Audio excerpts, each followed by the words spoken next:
வணக்கம். தமிழ் மக்களை எப்படி இருக்கின்றீர்கள்? எல்லோரும் நலமாக இருக்கின்றீர்களா? எல்லோரும் நலமாக இருக்க வேண்டும். இதுதான் என் ஆசை. காரைக்குடியில ஒரு வேட்பாளர். அவரு இன்டர்வியூ குடுத்திருக்காரு. காரைக்குடியில அவர் வேட்பாளரா நின்னதுக்கு பிறகு தான் தமிழக மக்களுக்கு காரைக்குடிய பத்தி தெரிய வந்திருக்கும். எப்படி? இந்த யூரோப்பிய விசா போனவனா இவன் சைன் பண்ணா விசா குடுப்பான்னு சொன்னானே, அந்த நாசமா போன சீமான், தீக்கு தீவான். அந்த மாரி தான் சொல்லியிருக்காங்க. அவன் காரைக்குடியில வேட்பாளரா நின்றுருக்கான். காரைக்குடி மண்வளத்தை பத்தி தெரியாது, காரைக்குடி வீரத்தை பத்தி தெரியாது, காரைக்குடி மக்களை பத்தி தெரியாது. சரியா? சரி, இதெல்லாம் விடுங்க. வருஷத்துக்கு ஒரு தடவை அங்க இருக்கிற ஒரு கோயில்ல ஒரு திருவிழா நடக்கும். அந்த திருவிழாவை பத்தியும் தெரியாது. தீட்டு தீவான், தீவெட்டுதடியா, டேய் பொறுக்கி பண்ணாட.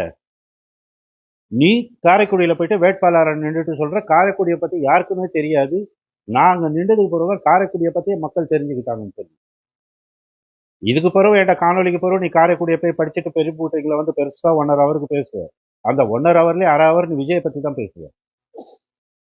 சரியா? நீ ஒரு வேட்பாளர். நீ அங்க ஜெயிச்சன்னா அங்க இருக்கிற மக்களுக்கு நல்லது செய்ய போற.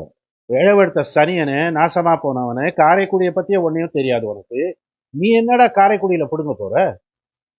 நீ என்ன புடுங்க போற காரைக்குடியில?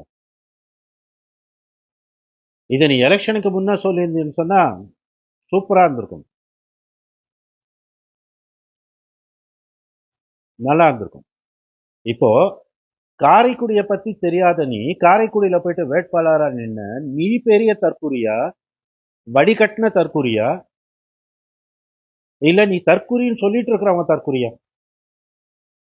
நாங்க தற்குறியாவே இருந்துட்டு போறோம். நாங்க எங்களுக்கு படிப்பறிவு இல்லை, எங்களுக்கு தற்குறியாவே இருந்துட்டு போறோம்.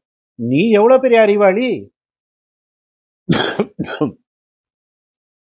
ஆண்டா, தீட்டு தீவான், தீட்டுக்கு பிறந்தவன, நீ எவ்வளவு பெரிய அறிவாளி? நீ கொஞ்சம் யோசிச்சு பேச மாட்டியா? அப்போ நீ பெரிய தற்குறி. சரி, இதுக்கு விளக்கம் கொடு. சரியா? இதற்கு விளக்கம் கொடு. நீ தெரியும் மீட்டிங்ல போட்டு பெருசா கிழிப்பேன்னு சொல்லி எனக்கு தெரியும். காரைக்குடியை பத்தி இந்த காணொலியை கண்டது பிறகு புரிஞ்சுட்டு பேசுவேன்னு தெரியும். ரெண்டாவது, நான் சொன்னதுல நீ தான் சொன்ன விஜயலட்சுமி பாலியல் தொழில் செய்யறவன். ஏண்டா டேய், பாலியல் என்ன முதல் கேள்வி. சரியா? பாலியல் தொழில் செய்கிறவர்களுக்கு நீ ஏன் மாசம் மாசம் 50,000 கொடுத்த? இதுக்கு ஒரு விளக்கம் சார். ரெண்டாவது, ஒரு மனுஷன் ஒரு பாலியல் தொழிலாளி கிட்ட போகணும்னு சொன்னா ஒரு தடவை போவான், 2 தடவை போவான், 3 தடவை போவான். சரியா? 7 முறை கால் கழிச்சுட்டா அந்த பாலியல் தொழிலாளி கிட்ட போவான். அவ பாலியல் தொழிலாளி செய்யறான்னு சொன்னா நீ அவள்கிட்ட கருவை கலைக்கணும். நீ ஏன்டா அவளை கருவை கழிக்கணும்? உனக்கு என்ன தேவை இருக்கு? அதுக்கு பிறகு அதெல்லாம் ஒரு மூஞ்சியான்னு சொல்லி அந்த இருட்டில் பிடிச்ச கொழுக்கட்டை உண்ட பொண்டாட்டி சொல்றான். இவனோ பேரழகி மாதிரி. அதை நீ சிரிச்சிக்க. இது ஒரு சிரிப்பு உனக்கு. புரிஞ்சுதா?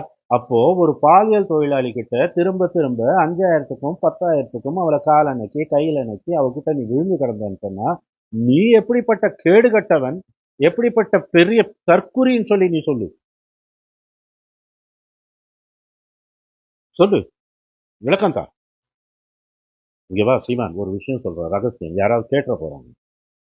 அந்த சாக்கடை இருக்கான், அவன் கூட இருக்கிற சாக்கடை, அவன் என்கிட்ட சொல்றான், உன்னைய இஷ்டத்துக்கு அடிக்கட்டுமாம்.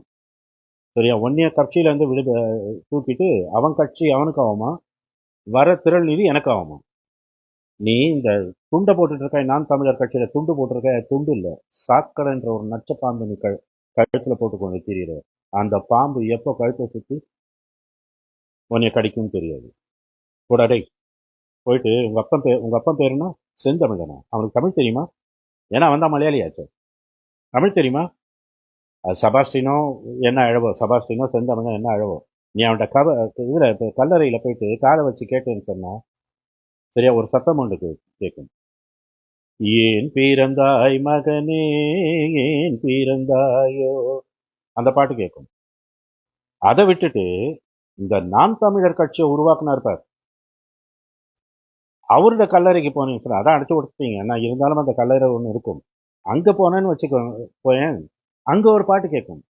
திருட்டு பயலே திருட்டு பயலே செய்தி கேளடா, நான் சொல்ல போற வார்த்தைகள் எல்லாம் முடிஞ்சு பாரடா, நீ தொலைஞ்சு போயடா. அந்த பாட்டு கேட்கும். மீண்டும் சந்திக்கலாம்.